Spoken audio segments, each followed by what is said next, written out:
জনগণকে যদি অ্যাভয়েড করি তাহলে কিন্তু রাজনীতি হয় না।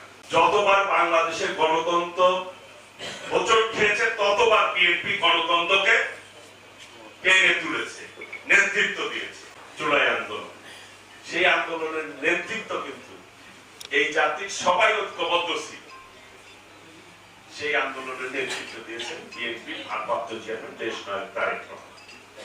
সমগ্র বাংলাদেশে যে কয়টা পলিটিক্যাল পার্টি আছে, একটি পার্টির উদাহরণ দেখাতে পারবেন না যে তারা সকল সময় জনগণের পক্ষে অবস্থান ছিল। একজন তো দেখাতে পারে।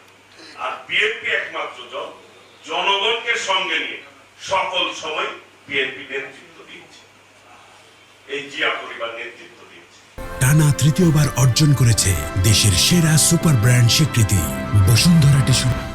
কাজে কথায় বলা যায়, বাস্তবতায় ভিন্ন রকম। আরেকটি দল বলেন আমাদেরকে দেখে, তা আপনাদেরকে তো ৭১ সালে মানুষ দেখছে আপনাদের ভূমিকা, এবং ৭১ পরবর্তীতে শিক্ষা প্রতিষ্ঠানগুলিতে আপনাদের সন্ত্রাসের কর্মকাণ্ড মানুষ কিন্তু ভালোভাবে এবং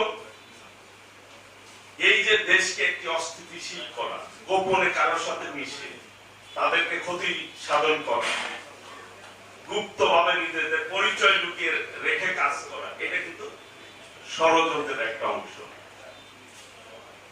দেখেন কারা এই শিক্ষা প্রতিষ্ঠানগুলিতে কারা কোন দল করেছে, কার সাথে কে মিশেছে, এটা কিন্তু এখনো সর্ট আউট করা যায়। কাজে আগামীর বাংলাদেশ আমরা যদি গণতন্ত্রটাকে লালন করতে পারি এই বাংলাদেশে, তাহলে বাংলাদেশ সঠিক ট্রেনে চলবে। যতবার বাংলাদেশের গণতন্ত্র হোঁচট খেয়েছে ততবার বিএনপি গণতন্ত্রকে টেনে তুলেছে, নেতৃত্ব দিয়েছে। এই যে আমরা সবসময় বলি যে জনগণের জন্য কিন্তু রাজনীতি, আমরা রাজনীতি করি এই দেশের জনগণের জন্য। সেই জনগণকে যদি আমরা বৃদ্ধাঙ্গুলি দেখাই, জনগণকে যদি অ্যাভয়েড করি তাহলে কিন্তু রাজনীতি হয় না।